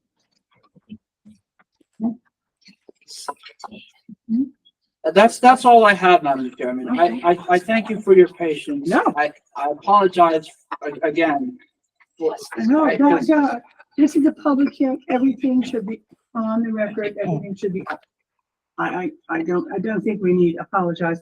No one here. Anyone has something to say and something to add to this record, then they should be able to do it. Okay. Mr. Legnard, you've been awful quiet over there. Do you have anything to add to this, Mr. Legnard? Okay, I have some to add. Yes. I have a question on the process of once, if we were to approve this and they start developing the property, what the process is of what gets built first, what gets built, you know, when does the drainage get built? When does the septic get built? When does the house get built? Parking get built, et cetera, in what order? It's not like you start putting the septic system in and then determine that somewhere down the road, this isn't big enough, or this isn't the right septic system for what we're building. We can then cut out one apartment. Or once the thing is in place and it fails, I know Steve Trinket says it won't fail. Well, things have failed, you know, in other places, maybe not at his house, but other places in town, and it's not a good situation. So I would like to know at what point do we reverse the process of when this septic system is built and we know it's feasible to build it and it fits on the property. We have to determine more than just it fits on the property. The distances, et cetera, we have to determine what the septic system is going to do to the soil and the surrounding property. Thank you. Thank you, ma'am. I can. Go Get right the ahead. record, Neil Marcus. Please. Bob, generally speaking, on a site like this, you do your site work first. You go in, you clear, you start your rough grading, and then you locate your foundations and put them in. You roughed out your driveways and your parking areas. Your question of when the septic system goes in, generally septic systems go in at the towards the end of construction, because you don't want to run over your septic system with your heavy equipment if you can avoid it. So that the practice is septic systems come in towards the end of the project. But the risk there is on the builder. Of course, the thing that always amazes me is that builders would put their artesian wells in at the end of the project. To me, I'd put the artesian well in first to make sure I got water on the side. That's because I'm not a builder, I'm a lawyer. But the fact of the matter is that I think that we'd anticipate here that septics will go in towards the end of the project because you don't want to run over it with your equipment. So you got to get all your site work out of the way, your lumber trucks, you don't want them, your delivery trucks backing up over your new septic system. So that's how they do it. But the risk really, you raised an interesting question. The risk is on the builder.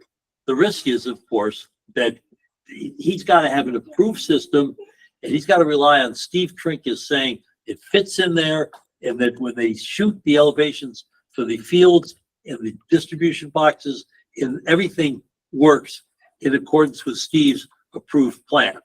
Because if it doesn't, then the risk, as I say, is on the builder, because you're absolutely right. If you end up at the end of the day thinking you've got a septic systems to serve 6 units, and they're not large enough because you didn't know what your site was, then you may have 4 units instead of 6. So, but that's the general method of procedure. My point is it really benefits to me, it would benefit the developer to know what the soil samples are like and what type of property We he's agree working on. 100%, and we'll know that. We will know all the soils for that septic system before they pour a foundation. I agree with you. And you could actually, if you felt the need, make that a condition, but that will be well known. It could be a condition of approval. Make what a condition? That the soils will all have to be tested before the septic goes in? These, good. That's what I Steve meant. Trinkus for the record. First off, if the health department wants additional test holes prior to the issuance of a permit, we'll dig them. But the soils that I dug on the site, witnessed by Ryan of the Bethel Health Department, who confirmed the depths to modeling, all conform to the minimum technical standard requirement of 18 inches to seasonal high groundwater. The soils conform. And as Neil pointed out, most septics do go in at the end of the process for obvious reasons. And that's true. In most cases, they are one of the last things that go in. But again, we can't get a building permit without an approval from the health department on the plan. But the soils on the site do exceed the minimum requirements. That's an important notation. We're not, there seems to be a point of view that, well, maybe the soils don't meet and might not meet. They do meet. That's the bottom line. They do meet. And there's been no factual evidence support, provided by anybody else saying that they don't conform to the 18-inch separation. That's the important distinction. And I've done, work in Bethel since 1988. Actually, the first project I ever did was where Novella Sanitation is out on Worcester. That was the first project under my PE. So I've done a long time in Bethel. We've never gone through a pre-application process ever. Haven't done that in other communities. We know what needs to go on the plans and we provide the information. That's the bottom line. I know how this works. Thank you. Mr. Ritchie, do you have anything you want to add to this at this point? No, at this point, again, I was asked how I would design a septic system, and I've always worked with the health department in order to achieve the design that satisfies them, in addition to a design that I'm confident in that will satisfy the development. So I've never argued against the health department. I've always worked with them because they're, in my opinion, the respected authority. As Ms. Vasila is, protecting the charge with protecting the public health and the environment. I'm also a registered sanitarian, so I have that authority to work at a health department or even be a health director myself. So I know both sides, engineering and the sanitation side. So I know that the balance is certainly there. The health department isn't against development, just like peer reviewers that work for towns aren't against development of a site such as this. It's just all of the information, is required by the applicant to be shown and discussed on the plans. And that includes if there's reasonable information that comes up that there may be wetlands and that may be located in an upland review area, or there may be, standing water in between the rows of a septic system where it's proposed. All of those things need to be shown by the applicant and vetted by the applicant, not just by all the consultants or the departments that are required to review the application based on information that hasn't been provided by the applicant. So I would say that, speaking as a professional engineer licensed in Connecticut and all New England states with a bachelor's degree in civil engineering, I studied civil engineering, that I would say that, the groundwater monitoring, I'm also a certified soil evaluator for septic systems, that soil modeling, especially when it's at the hard pan layer, is not a 100% definitive of the groundwater level. It's what they call redoxamorphic features. We don't even really refer to it as mottling anymore. Redoxamorphic features, which happen when water gets perched, and sometimes that's not able to be visible in certain soil types. It is at sometimes a certain level, and then it may rise above that level, and it's not conclusive. So if the health department isn't conclusive about it, I'd say that and is requesting the confidence of having that groundwater monitoring done because it is wet. I mean, when there's 24 inches of standing water in between two septic rows, I think that's all the evidence you need to do groundwater monitoring to know why there's 24 inches of standing water in a depression.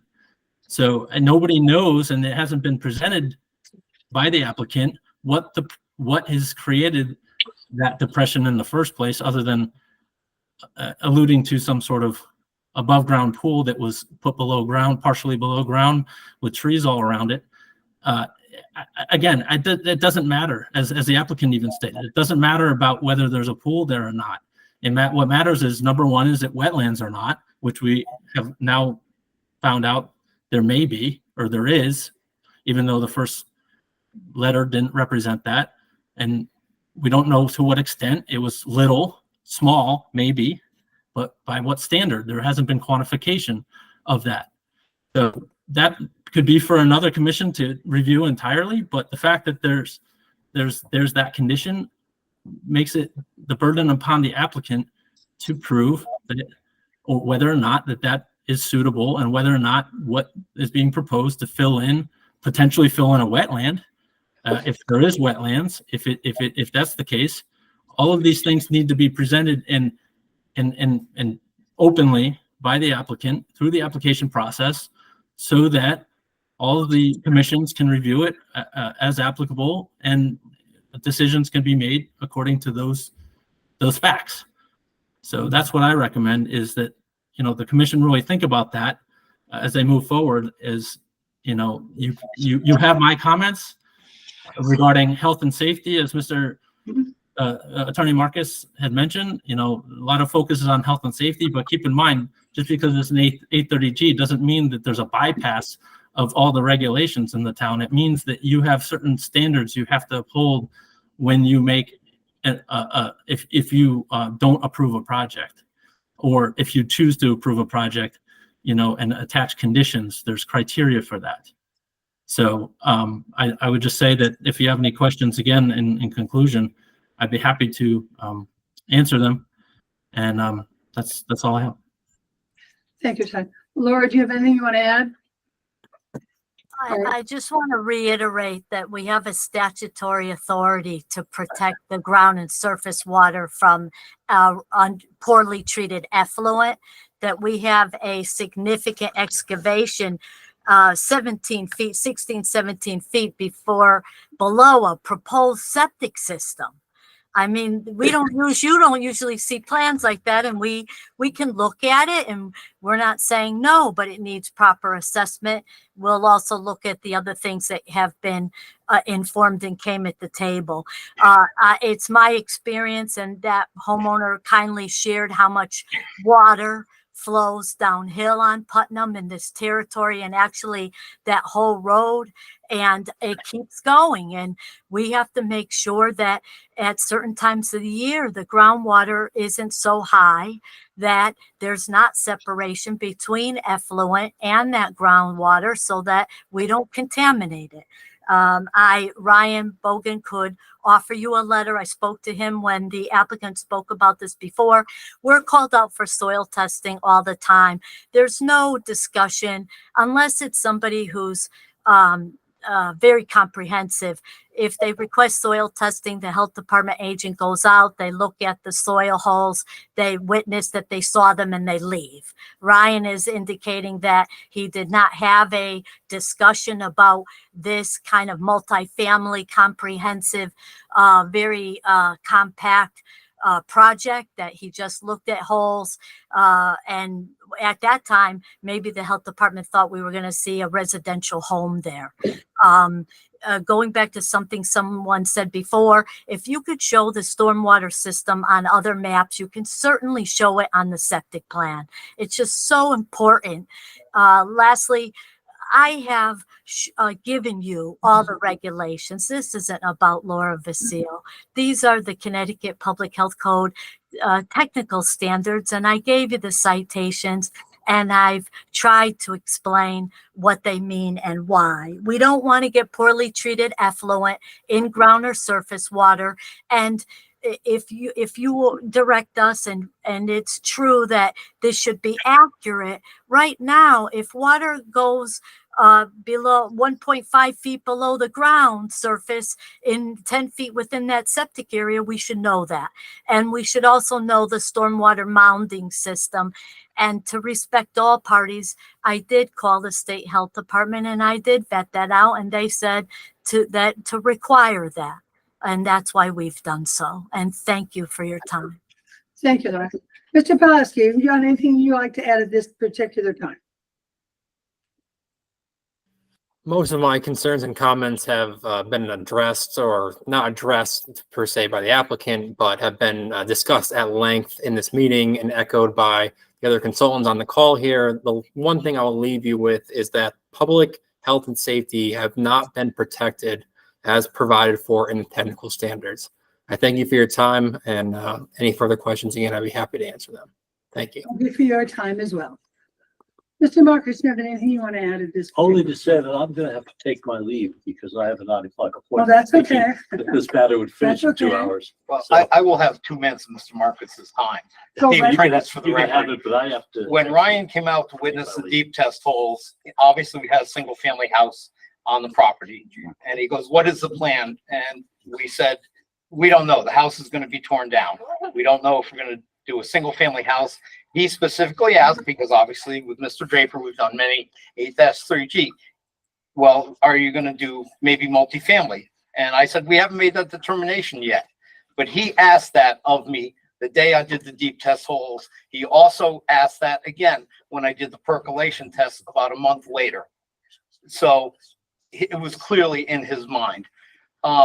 Again, I'm not going to debate, the stuff. I know the technical standards inside and out.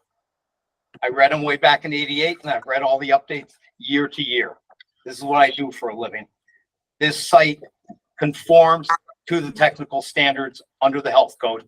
That's my professional opinion. I stand on it, and we ask you to close the public hearing. And this answers all the questions we have here Yes, ma'am. from Mr. Pulaski. And the health Mr. Ritchie department, and the health department. which I got over the weekend and yesterday, No, yes. but whatever, it's all Yes. in here. Yes, it for is. us. So one last comment. I ask you to kindly issue the drawing that combines those two. I recognize what you say about scale. Engineers use one scale, architects use a different scale. You already have that in your computer system. Overlay the layers and let's get that one off the to-do list. Well, you close, we want the hearing closed tonight. We're not going to continue it. It would have to be continued for me to submit that. The information's there. The setbacks are on the septic plan. There is no need to show the combined information. Thank you for your Period. consideration. Just for the record, I think we stated this earlier, that we can close the public hearing tonight, but we still have the opportunity to discuss with our consultants during deliberations and work sessions. Oh, absolutely. the matter, including particularly since you've given something tonight for the first time that no one's seen. So that would be an item. So I would suggest whenever that session occurs, that we invite the consultants as well, make sure they can be. Good idea. Very good idea. Okay, so can I have a consensus? Are we gonna close this hearing tonight, everyone? Yep. Okay, yes, yes. Everybody should state their name and Okay. whether or not they want to close for All the right. record. Mr. Parsons, Any persons, let's close it. Eric? Am I seated or does it not matter? No, it's public hearing. You're there. Close it. Diane, Eric, close it. Close it.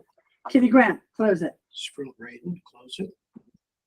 Oh, Mr. Legnard. Close the public hearing. Thank you. Okay, the hearing is closed. No, not yet. Whatever. Please. We wrapping up or You want to make that motion, Kenny? I'm making motions to end the meeting? Adjourn. Okay, second? Second. Is there a motion? Yeah. Yeah. Yeah. Kenny Parsons made it. Second, I didn't hear. He screwed it. Okay. All in Thanks, favor? Laura. Aye. Opposed? Abstention? Motion passes. We're done. Thank you, everyone.